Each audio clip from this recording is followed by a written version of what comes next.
हमारे उपनिषद में कहा है और अभी बेंगलोर के वैज्ञानिक ने सिद्ध कर दिया कि 1 मिलीग्राम देशी गाय के गोबर में 300 करोड़ बैक्टीरिया रहता है। आप अपने सूक्ष्म शरीर को शुद्ध करिए, अपने अहंकार को जो मैं हूं प्रभु के प्रति समर्पित करिए। ये सिर्फ धार्मिक और आध्यात्मिक नहीं है, उसमें वैज्ञानिक तथ्य भी अपार है। मैं श्री कृष्ण का दास हूं, दासो हम। आप अपने मन को विशुद्ध करिए भगवत कथा के द्वारा, क्योंकि एतस्माद् अपरम किंचन मनः शुद्ध्यै न विद्यते। श्रीमद् भागवत यानी भगवत कथा के समान मन को शुद्ध करने वाला दूसरा कोई साधन इस कलिकाल में हमारी कृषि लायक जमीन को पुनर्जीवित करता है। नहीं तो ये जमीन शिवलिंग का दर्शन गंगा जी के साथ और आकाश के साथ होता है और ये हमेशा रहेगा।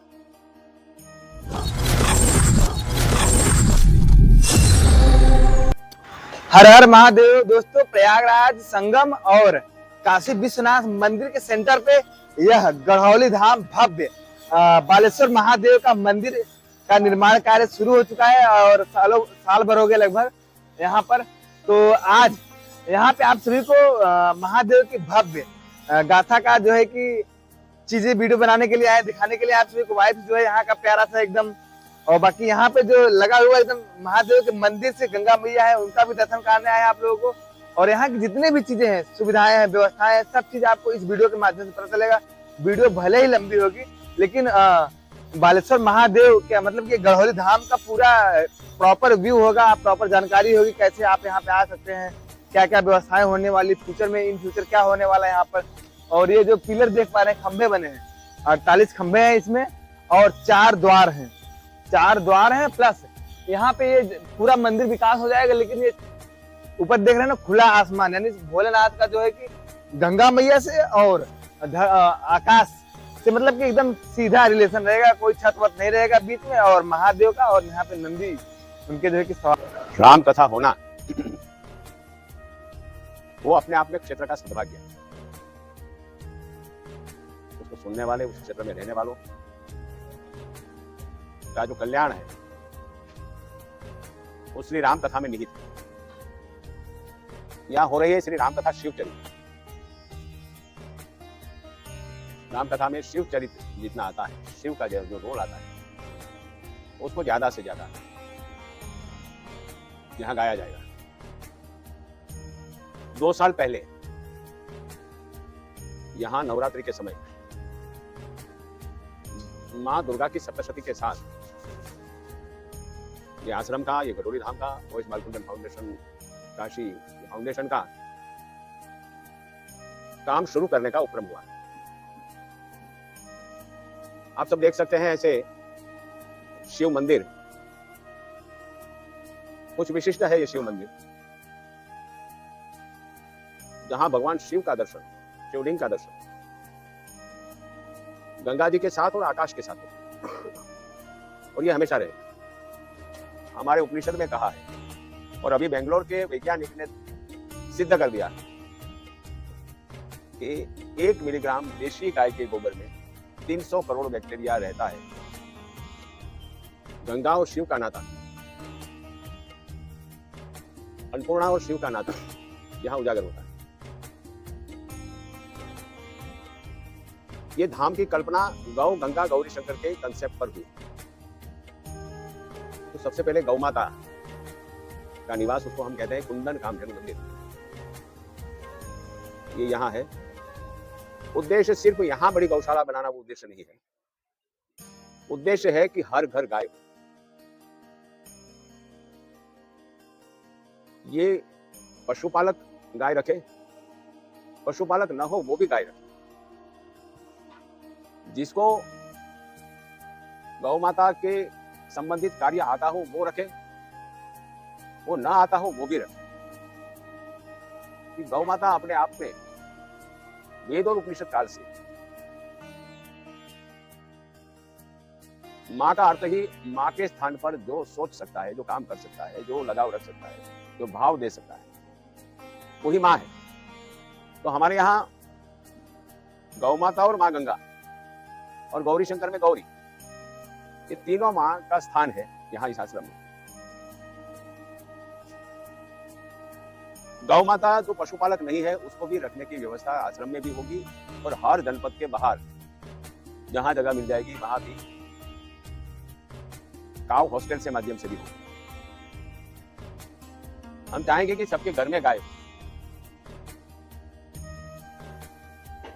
बाकी दुनिया को पता है कि पूजन अर्चन, गौमूत्र, गोबर, गोमय वसने लक्ष्मी जो हमारी कृषि लायक जमीन को पुनर्जीवित करता है। नहीं तो ये जमीन रेता बनने में अब 20 से 30 साल से ज्यादा समय नहीं लगेगा। आज जिसके पास जमीन है वो जमीन छोड़ के जाएंगे तब उसमें से कुछ उत्पन्न नहीं होता होगा।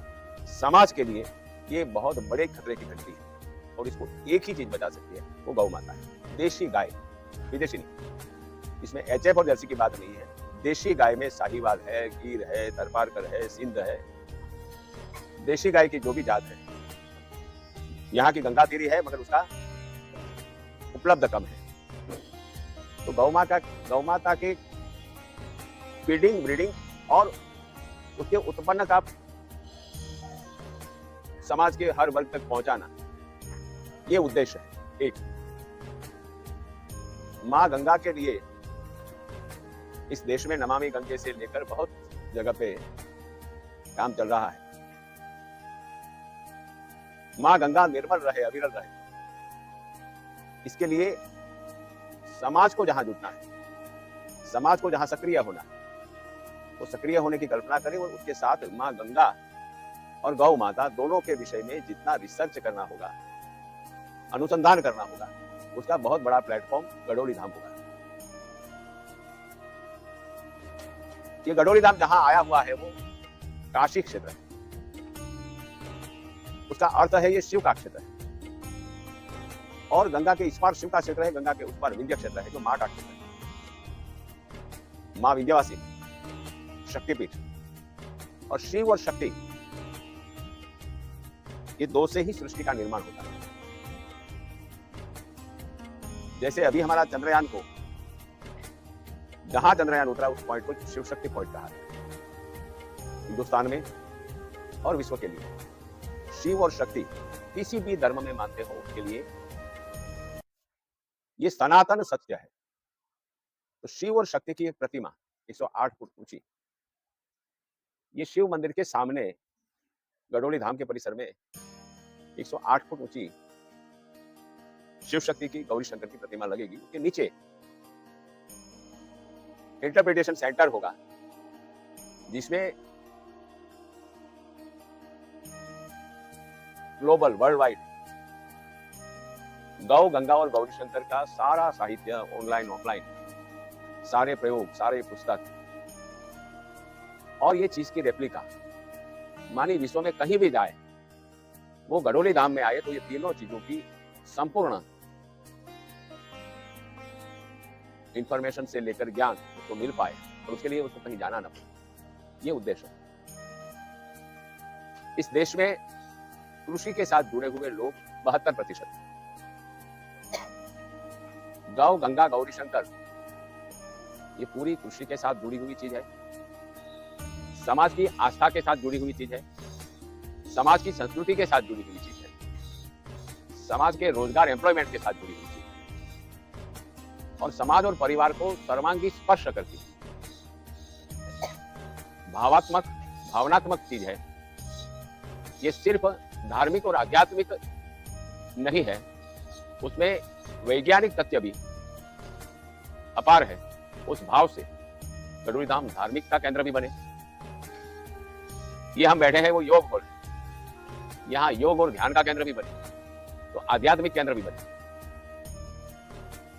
और ये तीनों चीज हमारे शास्त्रों में भी कही गई है, ये सिद्ध की हुई चीज है। तीनों चीज इतनी ही वैज्ञानिक है जितना ही धार्मिक और आध्यात्मिक है। तो यहाँ सब कार्यकर्ता लगे हैं इसको अंतिम स्वरूप देने के लिए। इस निमित्त गढ़ोली धाम ने एक आशय लिया है कि 450 साल की लड़ाई के बाद जो राम मंदिर का निर्माण हो रहा है और इसका लोकार्पण होने जा रहा है, उस समय के अनुरूप एक अनुष्ठान स्वरूप श्री राम कथा शिवचरित का आयोजन किया गया है। अंतर्राष्ट्रीय ख्याति प्राप्त कथाकार पूज्य भाई श्री रमेश भाई ओझा को जब यहाँ आए भी थे ये प्राण प्रतिष्ठा के समय, उनको आग्रह किया गया, उनको विनती की गई, तो उन्होंने यहाँ श्री राम कथा का अपने श्रीमुख से गान करने का स्वीकार किया है। यहाँ साल भर में रामलीला से लेकर दिव्यांगों की सेवा से लेकर भोजन से लेकर अनेक क्षेत्र में, कोरोना में भी ये फाउंडेशन ने बहुत बड़ा काम किया था। काशी में जिसको आवश्यकता थी उनके घर तक टिफिन पहुंचाया था, और ये शायद इस प्रकार की उत्तर प्रदेश में पहली घटना है। ऐसे 55,000 टिफिन पहुंचाए। तो यहां ये क्षेत्र मुझे आपको बताने में आनंद की अनुभूति हो रही है कि ये क्षेत्र एकदम गरीब लोगों का, एकदम पिछड़े लोगों का, जहां ओबीसी 90%, जहां बीपीएल 90%, और जहां सीमांत किसान, मार्जिनल फार्मर, ये 90 नहीं 95% है, 95%।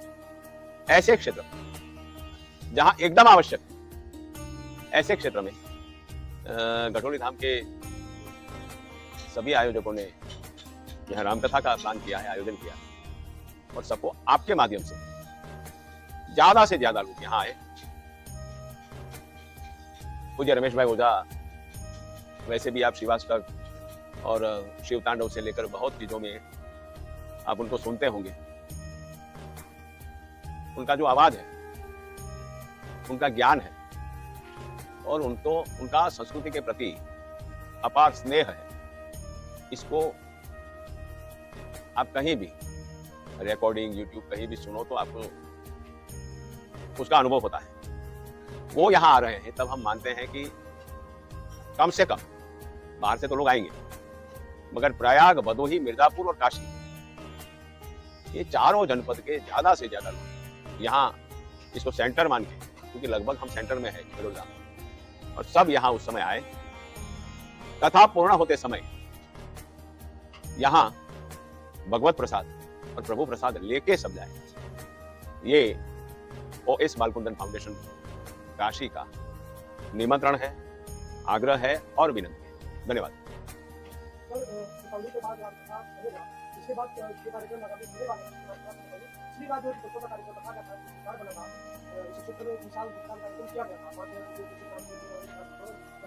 इस 18 नवंबर से 26 नवंबर ये रामकथा होगी। उस दौरान रेगुलर प्रसंग आएंगे, जो राम जन्म, राम विवाह और राम राज्याभिषेक होता है, हर रामकथा में होता है। 2 विशिष्ट दिन इसमें पड़ते हैं। एक 20 नवंबर को गोपाष्टमी, गायों के पूजन का और गाय का आशीर्वाद लेने का श्रेष्ठतम अवसर लोगों के लिए। वो यहाँ गोपाष्टमी हमारे यहाँ आया हुआ गुरुकुल परिसर में, जहां आप बैठे थे, वही मनाया जाएगा। रमेश भाई ओझा के हाथ से उसका प्रारंभ होगा। वो दृश्य भी अनुपम होगा। यहाँ गोपाष्टमी का उत्सव जो होगा वो दृश्य भी अनुपम होगा। आपको उसके लिए भी निमंत्रण और आग्रह।